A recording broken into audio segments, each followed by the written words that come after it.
The show opens in the present day, where our protagonist, Han Tae-ho, has a bloody ice pick in his hand. He looks around in fear as two people are lying dead in front of him. Meanwhile, he's covered in what seems to be their blood. From his puzzled expression, it seems as if he has no idea what's happening. The movie then skips to 2012, when Tae-ho moves to the small town of Maju. He's here to rent a place for himself, and a local broker shows him around a modest home. As he's a high school student, it comes as a shock to people that he lives alone. However, Tae-ho tells the home broker that he's moving alone because both his parents are dead. Furthermore, he reveals that Maju used to be his mom's hometown. While the two are conversing, a luxury car passes nearby. The home broker immediately bows to the person sitting in the back of the car. After it's a safe distance away, the broker tells Tae-ho that the young boy in the back seat is Kang In-ha, the third but illegitimate son of the Kang-oh Group's CEO. The scene then shifts to later that night, to the huge Kang mansion, where a party is taking place. At the center of the party is Kang In-ju, the eldest son and the heir of the Kang-oh Group. On the other hand, In-ha has locked himself in his room and does not join the party. It is clear that being the illegitimate son, he has been ostracized by his family despite living under the same roof. Watching from nearby is Tae-ho, who notices In-ha looking on as the party rages outside. The very next day, Tae-ho goes on a hunt for a job and finds himself at a local supermarket. But the owner reveals that they do not hire high school students and suggests he try another store down the road. While they're conversing, Tae-ho notices In-ha shoplifting from the supermarket. The owner notices it too, but chooses to overlook it. Hence, he also turns around and leaves the store without saying anything. After a while, Tae-ho manages to find a part-time job at a local restaurant. Just as he's coming out of his new workplace, he notices In-ha by the street. And once more, In-ha picks up apples from a street vendor and leaves without paying. An hour later, Tae-ho returns home after a quick shopping trip. Outside the hardware store, he's confronted by In-ha, who has also been noticing him. In-ha gloats that everyone in Maju sees him picking up things for free, but no one has the courage to stand up to him. In response, Tae-ho points out that people pretend not to see him as he is not significant to anyone. This touches In-ha's nerves, as he does feel invisible to his own family. But before he can snap back, Tae-ho marches on his way. The next day, we get to know that the two attend the same school. It's also revealed that Tae-ho is amongst the 0.1% top scorers in a nationwide mock test. At lunch, In-ha throws a lunch tray at Tae-ho in an attempt to bully him. However, the latter reacts with similar aggression, and the two find themselves in a fistfight on the roof of the school. The commotion only stops when a teacher catches them and asks them to fill out an apology report. Later that day, Tae-ho receives a call and frantically runs to a monastery. When he sees his mother disguised as a monk, he screams at her to run away. We find that Tae-ho's father was the one who called him. He is not his biological father and is in prison on death row for domestic violence. However, he threatens to kill his mom and seems to know that she's alive. On his way back home, In-ha and Tae-ho fight in a boxing ring. In-ha promises to teach him how to fight if he manages to win. Initially, the well-trained In-ha quite easily beats the clueless Tae-ho. However, the relentless beating reminds Tae-ho of his father and all the times when he used to physically assault his mother. This motivates him so much that he gets up and starts dominating his opponent. By the end of the fight, In-ha proposes to be his friend, but Tae-ho rejects the offer. The next day at school, one of the students finds out that Tae-ho is a criminal's son and proceeds to berate him. But to everyone's surprise, In-ha comes to defend him. Later at the rooftop, the two boys bond and become good friends. Tae-ho then proposes a strategy that will benefit both of them. Get In-ho to the top of the Kang-oh Group, which will in turn help him as well. The scene then cuts to a few years later, and we see Tae-ho and In-ha studying at Hankook University. Tae-ho works several part-time jobs, from teaching maths to working at a construction site at night. But despite the hectic schedule, he always manages to spend time with his best friend, In-ha. Later, Tae-oh is called by his professor, Chae Dong-uk, regarding an industrial strategy report that he made for a project surrounding the Kang-oh Group. Its focal point is a co-prosperity cooperation center, a business unit in various startup companies that focus on acquiring other businesses through investment. The professor wants to buy the report, but Tae-oh refuses. Instead of cash, he asks Dong Chae-uk to help him in the future if he asks for it. This is all part of his and In-ha's plan. In the meantime, Tae-oh feels drawn to his neighbor and fellow university student, Na Hai-wan. One day, while the two chat in a library, In-ha notices them. He later asks Tae-oh if he likes the girl because if he doesn't, In-ha wants to pursue her. Although Tae-oh is interested, he doesn't seem to take initiative. Later in the day, he goes to the tutoring job at In-ha's family home. There he meets his sister Kang Hee-ju, who is instantly enamored by him. A few hours later, In-ha picks Tae-oh up after his tutoring session. While they discuss things, it's revealed that In-ha and Hee-ju share a close sibling relationship, even though they're half-siblings. The next day, Kang Jung-mo, the CEO of Kang-oh Group, observes his son's actions since the War of Succession has begun. His second son, Kang Seung-ju, is regarded to be the prospective successor. Elsewhere, the CEO's wife, Gyum-seok, is plotting for Seung-ju's succession. She asks In-ha to sign a waiver to give up his inherited shares of the company in return for lifelong financial support. He signs it without any hesitation, and it's revealed that this is also part of his and Tae-ho's plan. Later, Hai-wan brings Tae-ho to a place she used to live in. There, she says that both of them are similar. She suspects that Tae-oh is using In-ha for his own ulterior motives and is interested in doing the same. She then asks if Tae-ho would help her, but he flat out refuses to do so. However, he adds that he will not get in her way. The scene then shifts to the Kang household, where the entire family is having breakfast. During this, Hee-ju floats a suggestion to invite In-ha to attend the family dinner on Saturday. This suggestion angers In-ju, the eldest son of the family. He begins to berate Hee-ju for even suggesting that someone like In-ha can be a part of their family.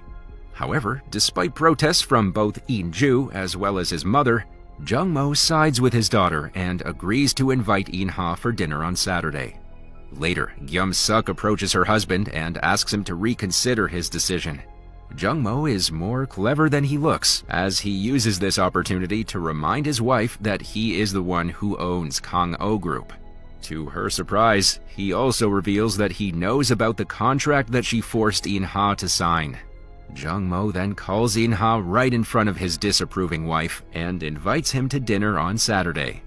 With her secret out, Gyung-seok brings the waiver she made In-ha sign and gives it to her husband.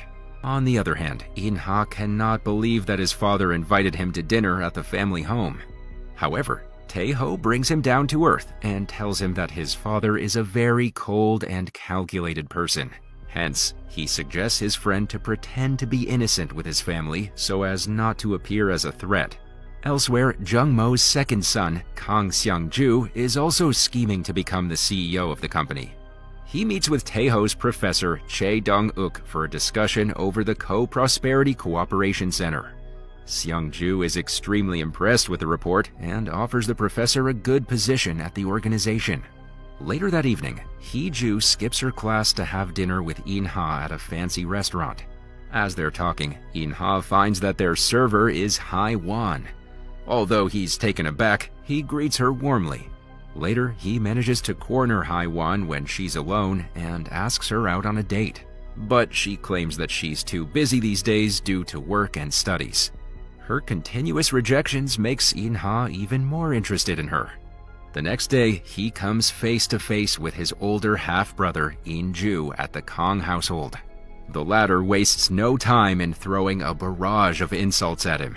However, In-ha remains calm and doesn't get baited into an insulting contest.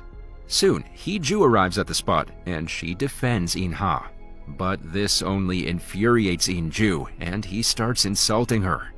She retaliates by biting him ruthlessly, drawing the attention of the entire household. Because of this incident, In-ha is forced to leave the house as Gyum-seok blames him for this chaos. Later, Jung-mo finds out that his son was once again thrown out of the house without his approval. This angers him, but he doesn't react at the moment. Later, In-ha meets with Tae-ho and tells him about the incident. In response, the latter suggests him not to let such small things weigh him down. Tae-ho urges his friend to get mentally stronger because he may have to face harsher insults in the coming future. However, there is good news too. Tae-ho tells him that just as they had planned, Seong-ju had met his professor Chae Dong-uk regarding the Co-Prosperity Center. The next day, Hee-ju pretends to go to school but visits Tae-ho at his university. She confesses her love towards him. However, he remains unmoved and mercilessly rejects her, saying that they only have an employer-employee relationship. Although she pretends to be tough, she later cries her eyes out in the car.